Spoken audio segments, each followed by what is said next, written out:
C'est l'heure du face-à-face entre Bruno Jeudi de Paris Match et David Revaud-Dallon du Monde. Bonjour messieurs. Bonjour Roselyne.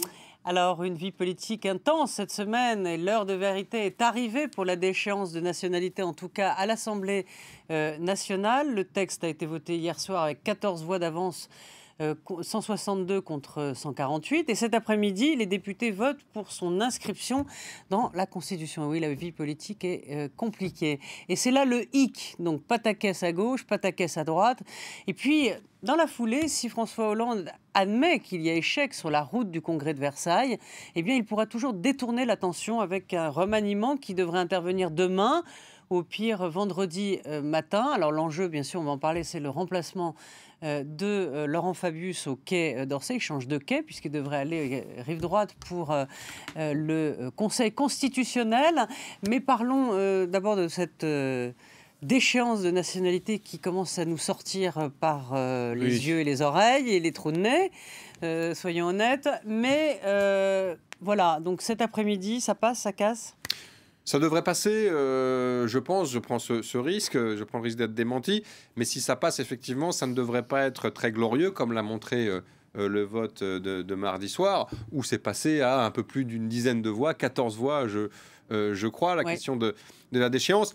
Et finalement, vous avez raison de rappeler qu'on est un petit peu fatigué de ce dossier, parce que c'est cette mesure qui a été présentée. Vous m'aviez dit avant de commencer l'émission, j'en peux plus. Oui, c'était finalement ce qui avait été présenté comme l'alpha et l'oméga de la riposte aux attentats du 13 novembre, souvenez-vous, par le président dans son discours au Congrès. Et en réalité, ça fait 3 mois que, à droite comme à gauche d'ailleurs, il faut le dire, hein, pour des raisons différentes, mais pour des raisons, on va dire, tactiques et politiciennes, on s'écharpe. À droite, c'est la primaire. Oui, à droite, c'est la primaire. À gauche, c'est aussi la primaire, finalement, puisqu'on a une partie de la gauche qui veut imposer sa primaire à Hollande, pour résumer. Et donc, on s'écharpe sur des motifs tout à fait tactiques et politiciens qui ne sont pas à la hauteur des enjeux sécuritaires. Il ne s'agit pas du tout de lutter contre le terrorisme, il s'agit d'un symbole politique et donc d'une bataille politicienne, et puis surtout d'un dossier qui est totalement déconnecté des intérêts des Français, qui s'intéresse, oui, au terrorisme, mais à la façon dont on va le combattre vraiment, et qui s'intéresse surtout aux enjeux économiques et sociaux. D'abord, le chômage. Donc c'est assez pitoyable, et quelle que soit l'issue, ce ne sera pas forcément très bon pour François Hollande, mais ça ne sera pas non plus très bon, je pense, pour le camp de la droite. C'est vrai qu'il risque d'y avoir que des perdants. François Hollande flirte avec la déchéance parlementaire, là, hein, parce que 14 voix, c'est quand même pas beaucoup. On attendra de voir ce que vont voter les 260 parlementaires qui n'ont pas voté hier soir l'article 2. Ce sera serré. En tous les cas, ce sera beaucoup moins serré au Sénat, où ils ont déjà annoncé par la voix de Gérard Larcher qu'ils reviendraient à la première rédaction de l'article 2. Donc ça veut dire les binationaux ? Ça veut dire qu'il n'y aura pas de vote conforme, donc pas de vote conforme. Est-ce qu'Hollande voudra faire durer le plaisir et attaquer une seconde lecture qui nous remettrait un mois de manège, un mois de manège, franchement, dans un pays... On n'est pas sorti de l'auberge. Franchement, dans un pays qui a 3,5 millions de chômeurs, qui a une croissance mollassonne, qui a la lutte contre Daesh, mais j'allais dire la lutte opérationnelle sur les bras... J'ai l'impression que François Hollande s'est trompé de combat. Alors c'est vrai, peut-être qu'il ne faut pas lui en vouloir. Le 16 novembre, il fallait trouver quelque chose. Il a trouvé ça, tout le monde a applaudi. Et puis à la réflexion, quand on regarde les débats, quand on regarde peut-être même l'inutilité d'une révision constitutionnelle, je crois qu'il n'y a pas que de la tactique. Il y a aussi quand même, est-ce qu'il faut systématiquement toucher à la Constitution ? Est-ce qu'il faut systématiquement se payer des guerres de mots, de principes et de grandes valeurs je ne sais pas. En tous les cas, on est enlisé. François Hollande aussi, Nicolas Sarkozy aussi, qui a dû ramer pour convaincre les Républicains mardi matin. C'était quand même le monde à l'envers. Hein. Nicolas Sarkozy qui vient devant les Républicains pour les implorer de voter le projet de François Hollande.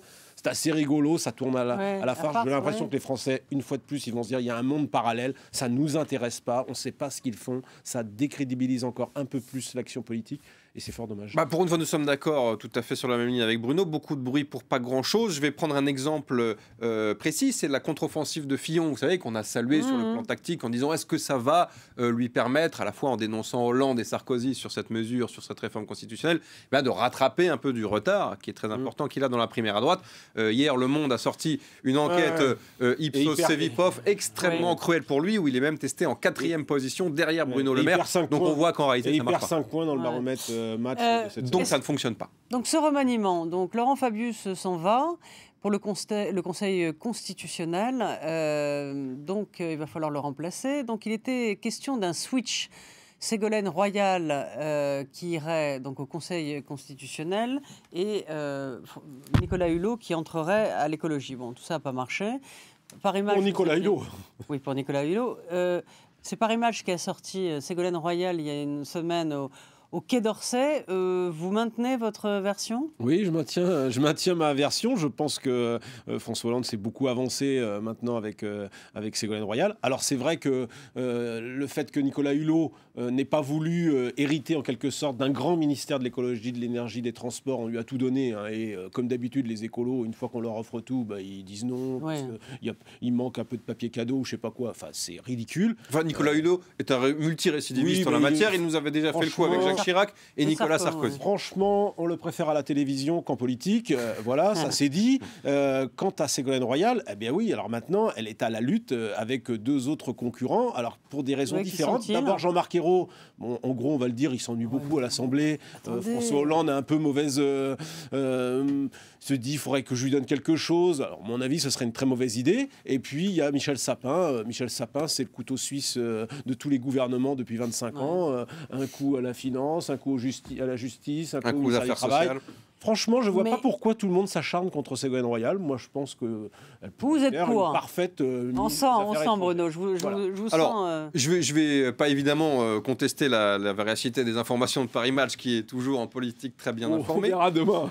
Mais il faut quand même se méfier parce que François Hollande, traditionnellement et surtout ces dernières semaines, nous a quand même habitués à nombre de volte-face et retournements de situation assez surprenants. Vous avez raison, David. Est-ce qu'on ne va pas lui reprocher, Edune, de mettre son ex-compagne bon, elle a un caractère un peu difficile, donc...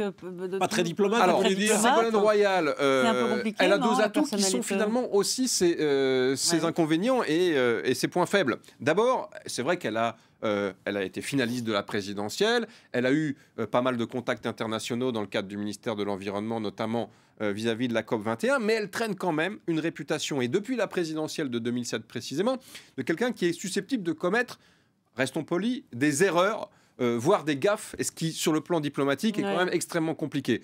Il y a quelques mois, souvenez-vous, elle a quand même failli provoquer une crise avec nos amis italiens sur la question du Nutella, en disant qu'il fallait arrêter la fabrication du Nutella, ce qui n'a pas vraiment plu en Italie, parce que c'est évidemment un produit phare de l'exportation. Vous allez ajouter que son anglais est moyen. Bon, non, mais ça, c'est moins un problème. Okay. Il y a eu quelques bourdes mémorables pendant la campagne, certes, qui ont été savamment montées en épingle par le camp Sarkozy de l'époque, mais c'était quand même de jolies bourdes. Donc, il y a une véritable interrogation, et vous le savez, vous qui connaissez bien la diplomatie française, au Quai d'Orsay, qui est une administration très conservatrice, très frileuse. On n'y aime pas tellement les femmes, en plus. On n'y aime pas tellement les femmes, vous avez raison, on est assez macho, il faut le dire. Et donc, on est vent debout contre l'arrivée de Madame Royal. Mais ils le disent. Ils le disent, ils s'expriment quand vous interrogez les diplomates. Ça leur frappe pas de mal d'être un peu dominé par quelqu'un qui a un peu d'autorité. Vous avez raison, c'était un peu la même chose avec Laurent Fabius. Ils craignaient beaucoup l'arrivée de Fabius, et Fabius, finalement, ils en étaient plutôt contents, et on peut dire qu'il les a remis au pas avec une poigne assez Ils aimaient bien Juppé, ils aimaient bien la Juppé, les diplomates. Alors, sur les deux autres candidats, là encore, le deuxième argument compte, pardonnez-moi, mais il y a quand même un souci, et ça, c'est ce qui se murmure au gouvernement. Dans les voyages officiels de François Hollande, le voir se déplacer avec Madame Royal, ministre des Affaires étrangères, ça fait un petit peu reconstitution de Ligue dissoute. Et un conseiller me disait, on n'a pas forcément envie de voir le retour des Thénardier. C'était un peu méchant, mais c'est un peu l'idée. Alors, ça canard sec. Ça canard sec, vous avez raison. Ils sont terribles dans cette administration. Sur le cas de Michel Sapin, c'est vrai, c'est un peu le couteau suisse, mais c'est pas forcément quelqu'un qui a de l'envergure et du charisme. Mais peut-être que François Hollande veut se limiter à voir quelqu'un. Il parle encore plus mal anglais que Ségolène Royal. Alors, c'est pas non plus un argument. Mais peut-être que François Hollande a envie de voir quelqu'un qui gère le ministère dans la dernière année. Il fera pas pire que Sarkozy. The time is bad. Oui, c'est vrai qu'en termes d'anglais, nos politiques sont assez désastreux, il faut le dire. Enfin, Jean-Marc Ayrault, c'est un peu le retour du, je dirais pas du refoulé parce que ce serait méchant, mais c'est un peu une garantie de sécurité, quelqu'un qui est plutôt fidèle au Hollande. Belle erreur de casting à Matignon. Les amis, non mais là pardon, sur Jean-Marc Ayrault, il y a un petit souci quand même. Est-ce qu'on peut mettre à un poste important, un poste régalien, un ancien Premier ministre qui a mené le gourdin fiscal, faut dire ce qui est, et qui incarne quand même... Qui a planté le début du quinquennat de Hollande. Enfin, pardon, mais moi je vous laisse ouvrir le feu le projet. Je ne suis pas, président de la République, mais enfin, je me poserai quelques questions là-dessus. Ce serait complètement une erreur, une erreur, une de plus pour François Hollande que de nommer Jean-Marc Ayrault, simplement parce que Jean-Marc Ayrault s'ennuie depuis qu'il n'est plus maire de Nantes, président du groupe PS à l'Assemblée, puis Premier ministre. Il a tout eu, c'est bon, on peut passer à quelqu'un d'autre.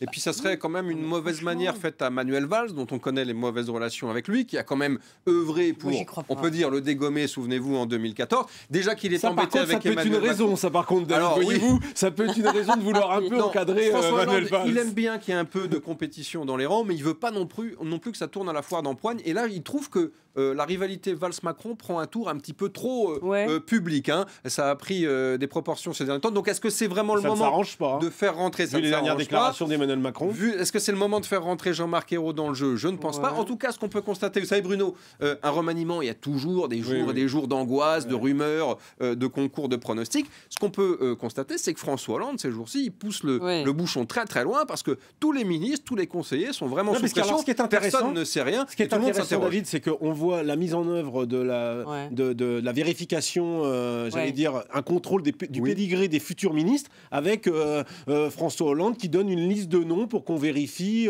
s'il n'y a pas des comptes en Suisse. Enfin, bon, c'est intéressant, il y a une progression là. Alors on a appris qu'il avait testé, qu'il avait donné 3 noms d'écologistes, donc Placé, Pompili, Écosse. Voilà. Bon, on verra. Hein. Les dés ne sont pas encore jetés, mais un ministre me confiait hier qu'effectivement, c'est un labyrinthe hollandais et que, évidemment, seul le président a la clé de ce labyrinthe. Ah oui. Merci à vous. On se retrouve donc la semaine prochaine dans Face à Face. Et moi, je vous retrouve pour Comédie Française et Politique demain. Merci, à très vite.